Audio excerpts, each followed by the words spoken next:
You're just paranoid. My best friend laughed when I confronted him about betrayal until I showed the proof. His smile faded instantly, and everyone in the room turned against him. He tried to talk his way out, but it was too late. The truth had already exposed him for who he really was. What happened next left him in tears, and I walked away. My husband and I have been together since our early teenage years. We got married last year and now have a 6-month-old daughter, who means everything to us. Both of us grew up in difficult households, so we're determined to give her a better life than we had. I met my best friend a few years later.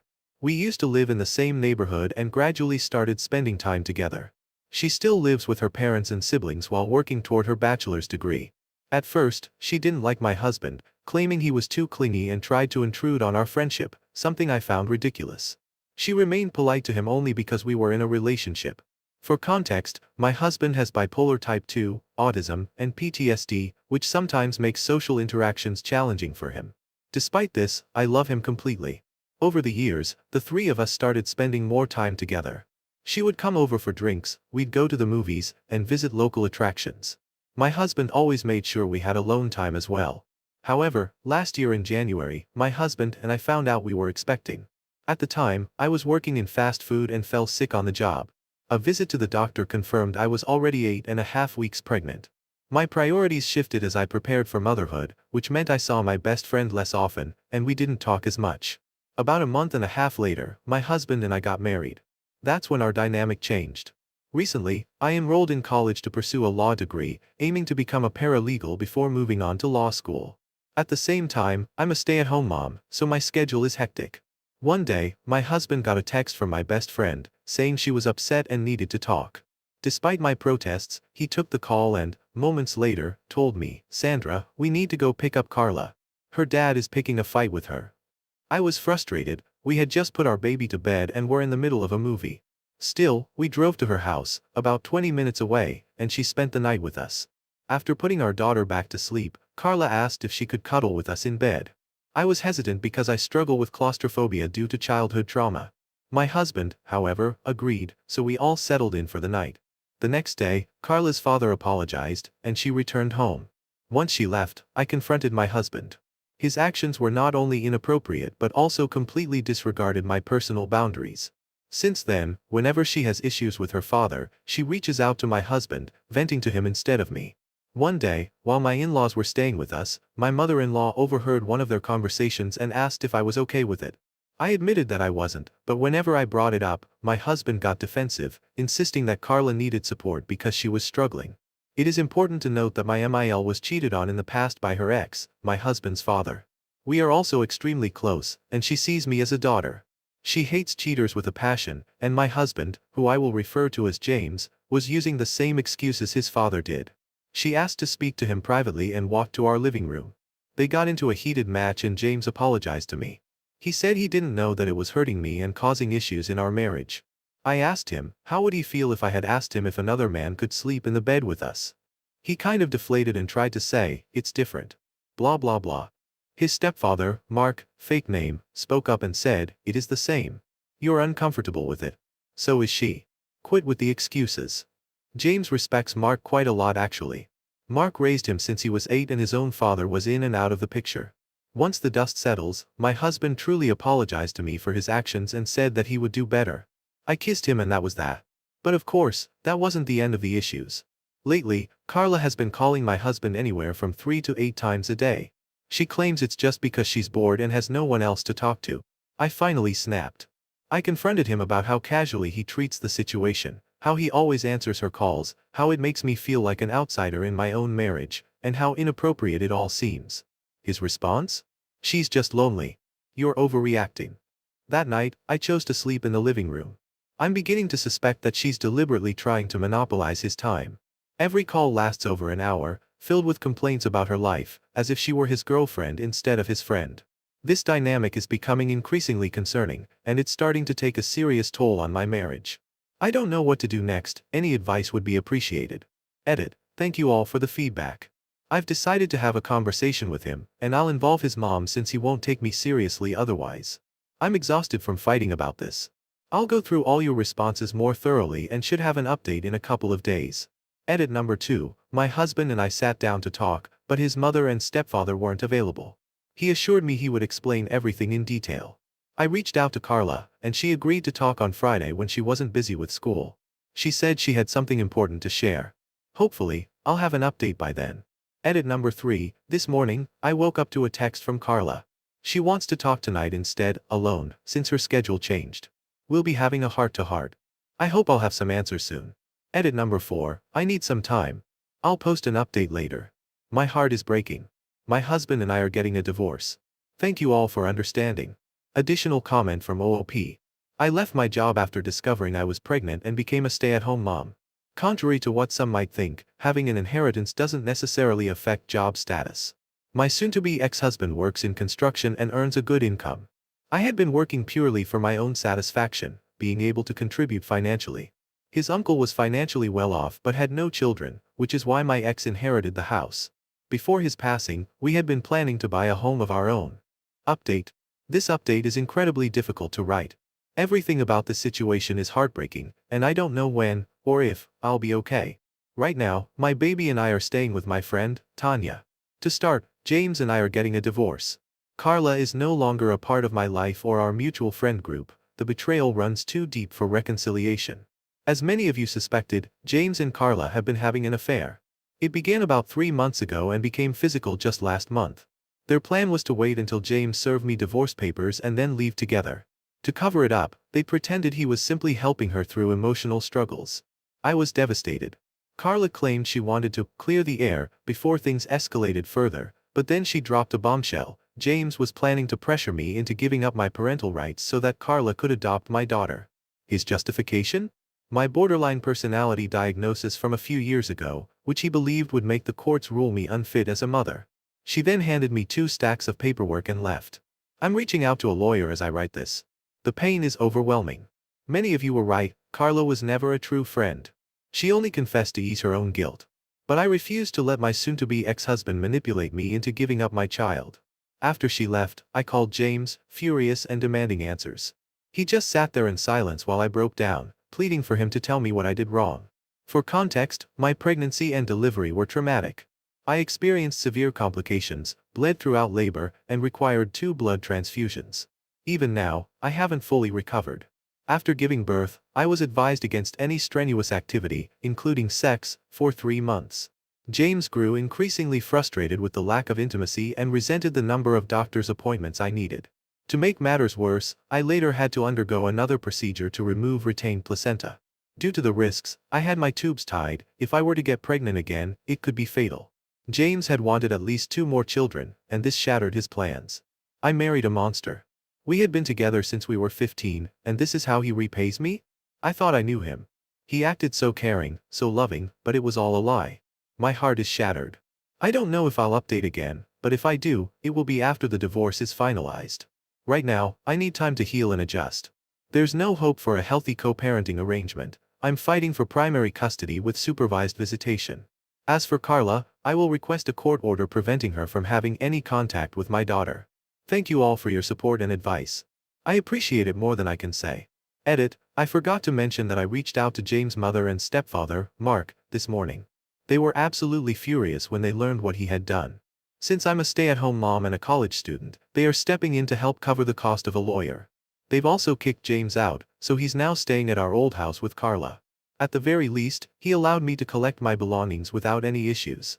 He assured me that he would remain in contact regarding the divorce proceedings. Relevant comments. Fragilis spectunquery, why did you leave? He's the one in the wrong, he should be the one to go. OOP, the house was his inheritance, so legally, it belongs to him. He only let me stay out of courtesy. His parents didn't know the full extent of the situation at first, but now that they do, they've made it clear that he's no longer welcome in their home. They are beyond angry, and I honestly don't know if his relationship with them can be salvaged. Miss Joey 78, what stands out to me is that he's trying to use your bipolar diagnosis against you while he himself is a parent with bipolar type 2, autism, and PTSD. LMAO, dude is both evil and incompetent. OOP, I never claimed he was smart, did I? But unfortunately, since I don't have a steady income or a stable home right now, he has a slight advantage when it comes to custody. I'm still in touch with his mom and stepdad, and I'm hoping they'll allow me to stay with them for the time being. I don't want to overstay my welcome at Tanya's place. West, adhesiveness 555, I'm so sorry you're going through this. As people say, trust, but verify. You're depending on his parents right now, but at the end of the day, they are still his parents. You need a support system that isn't tied to him. OOP, I don't have anyone else. My own family has completely turned their backs on me. There's no one in my family who can help. Update. Bestie and husband, apologies for my silence. I've been consulting with a lawyer who's assisting me at a reduced rate. My in-laws are covering the legal fees to take action against their own son. With all the evidence I've gathered, including some threatening messages from Carla and James, I've decided to file for a protection order. They even sent a text that practically confirms the blackmail, which I plan to use as evidence of emotional abuse in the divorce proceedings. John is still insisting that I give up my parental rights so he can run off with Carla, but that's not happening. My daughter is my world, my only chance at motherhood, something I've always wanted. After months of postnatal complications, I finally received a clean bill of health. Unfortunately, I can't have any more children. Another pregnancy could be life-threatening. Our divorce proceedings are set for Friday. My lawyer is handling everything through a mediator, so I don't have to deal with James's intimidation tactics. I appreciate that my lawyer is no nonsense. It's exactly what I need right now. My in-laws have officially cut ties with James after everything he's done. He disrespected them for giving me a place to stay after I was thrown out, and the emotional distress he's caused has been overwhelming. They've always treated me like their own daughter, and they're just as furious with him as I am. That's why they're covering my legal expenses, especially since I was a stay-at-home mom. My therapist has increased my sessions to 3 times a week, and I was recently diagnosed with dissociative identity disorder, DID. This only became clear when I blacked out during therapy. My therapist and psychiatrist had suspected it for a while, and now it's confirmed. I haven't told James, and I never will. My mother-in-law, however, knows and has been an incredible support through all of this. For those questioning how I managed to move out so quickly, I had very little to begin with and only went back for my baby's belongings. Meanwhile, my soon-to-be ex and Carla took a weekend trip to my dream destination, clearly just to hurt me further. A friend, who let me stay for a few days before my in-laws took me in, sent me pictures of their getaway. My daughter is still adjusting to not having her father around all the time. She's been fussy, and I know she misses him. It's heartbreaking. That's all for now. I'll provide a full update after Friday. Update. I have some fantastic news. My baby girl is safe with me. My lawyer really came through, and my ex is eager to get this divorce over with as soon as possible. First and foremost, I was awarded full custody of my daughter, with my ex only allowed supervised visitation. His own words came back to haunt him in court. I had solid proof of his threats and attempts to blackmail me into giving up my rights, and the judge was not pleased. He harshly criticized James and Carla for their actions, making it clear that they were lucky I hadn't pursued extortion charges. Because of their behavior, the judge refused to grant shared custody, fearing they might attempt to take off with my daughter. On top of that, my request for a protection order was granted due to their aggression and harassment. My mother-in-law, who stood by my side throughout the hearing, volunteered to oversee the supervised visits until the divorce is finalized. If James or Carla try to contact me for anything other than matters strictly related to my daughter, they will both face jail time. James is also required to pay child support, though he fought against it, unsuccessfully.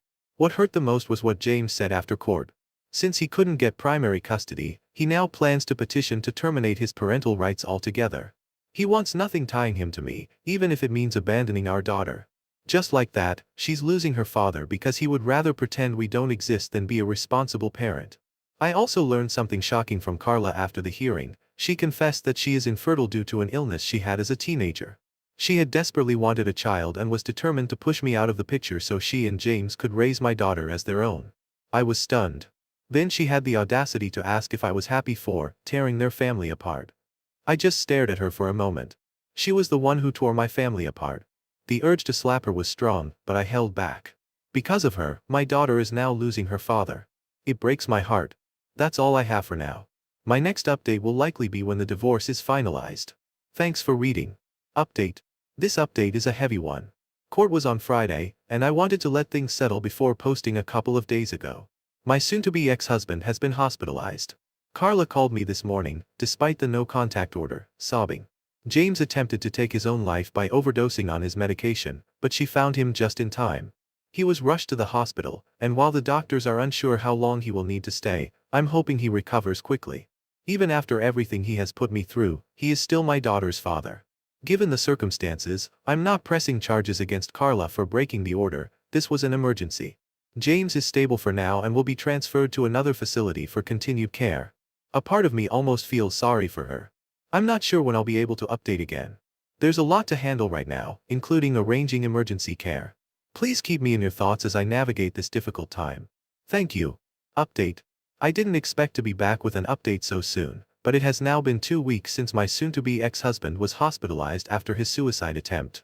With the divorce proceedings temporarily on hold until he is discharged, I've been focusing on spending time with my daughter and in-laws, who have been my biggest support through all of this. Life has settled down for the moment, though I'm still adjusting to my diagnosis. The past few days have been a blur due to heavy pain medication, but I know many of you are here to see how this situation unfolds. Now, for the biggest part of the update. Carla has been arrested and is now facing charges for violating the protective order, aggravated assault, attempted kidnapping, and several other offenses. Here's what happened. Yesterday, I was out running errands and decided to stop at my favorite Italian restaurant for a meal. It was a place my husband and I used to visit before the divorce proceedings began. As I was collecting my order, Carla suddenly stormed in like she owned the place and confronted me. She was hysterical, and I could barely understand what she was saying before she started attacking me. To put it simply, she beat me badly. I ended up with a broken nose, a fractured arm, a left eye socket fracture, and a punctured lung. When she realized what she had done, she panicked and tried to take my stroller while I was struggling to stay conscious. Fortunately, someone witnessed what was happening and stopped her before she could escape. I woke up in the hospital to find the police in my room and my in-laws holding my daughter. The officers informed me of everything that had happened, and Carla is now in jail awaiting her court hearing. Given the severity of my injuries, the police have decided to press charges regardless of my input, not that I would have dropped them anyway. So, that's where things stand right now. Sorry if this update feels all over the place. I'll check in again after Carla's court date in a few days. Much love to you all. Update. Carla is still in jail, facing serious prison time, and I'm relieved to finally put her behind me. I was discharged from the hospital a day and a half ago, and I'm slowly getting back on my feet. First, a quick update on my soon-to-be ex-husband. He has been responding well to treatment and is set to be released from the hospital next Monday. My mother-in-law has been keeping me updated on his condition, and he is now stable. As many of you suspected, Carla took advantage of his manic episode and his need for a higher medication dosage to manipulate him into sleeping with her. He has since ended things with her and begged his mother to tell me that he wants another chance at our marriage. That rejection was what pushed Carla over the edge, leading to her attack on me. To be clear, there is no chance of reconciliation. He shattered my trust, not just by cheating but also by refusing his medication for a while and threatening both me and our daughter. I'm still moving forward with the divorce, though I may consider revisiting the custody arrangement to allow him more supervised visitation. He is still her father, after all. On a brighter note, I recently got a job. I found out I was hired the day before I was discharged, and I'm excited to start this new chapter in my life. I haven't had the chance to read all of your messages yet, but to those who have shown support, thank you. Carla remains in jail with no possibility of release before her next hearing, and I'm hopeful that justice will be served. My husband is stabilizing, though he is pleading for another chance, and I am looking forward to focusing on my future. I'll be back with another update in about a week. Edit. I've read some comments criticizing my decision to consider granting him additional supervised visits. Say what you will, but the reality is that once he is released and stable, he can petition to have the custody order reviewed. Per my lawyer's advice, it's smarter to be cooperative rather than engage in another exhausting legal battle. With Carla in jail, the biggest threat is gone, and by allowing longer supervised visits, I ensure that my in-laws can intervene if needed. This approach also strengthens my position in the divorce process. Update. My soon-to-be ex-husband has just been discharged from the hospital and is now living alone in his home. He's miserable, having lost everything. His mother and stepfather have mostly cut ties with him, only maintaining contact for the sake of his visits with our daughter. His mom mentioned that if I ever remarry, he is willing to relinquish his parental rights, if that's what I want. She also told me that while he still hopes for reconciliation, he knows it's not an option. He wishes he could go back to life before everything with Carla unfolded, but he accepts that's not possible. He's not fighting for custody and doesn't want more visitation than he already has. He's also willing to pay child support and alimony to finalize the divorce as quickly as possible. He fully acknowledges the damage he has caused to our family. For context, my own mother cheated on my father, which led to their divorce before I was even old enough to remember. She left me when I was just a year old, and I grew up knowing firsthand how infidelity destroys families. I have zero tolerance for cheaters. James knew this, and he still made that choice. I have a meeting with my lawyer this Friday to go over the terms of the divorce and finalize custody arrangements. Meanwhile, James's parents are helping me secure my own apartment. Thank you all for your support.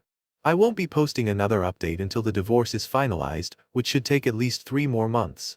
Until then, take care.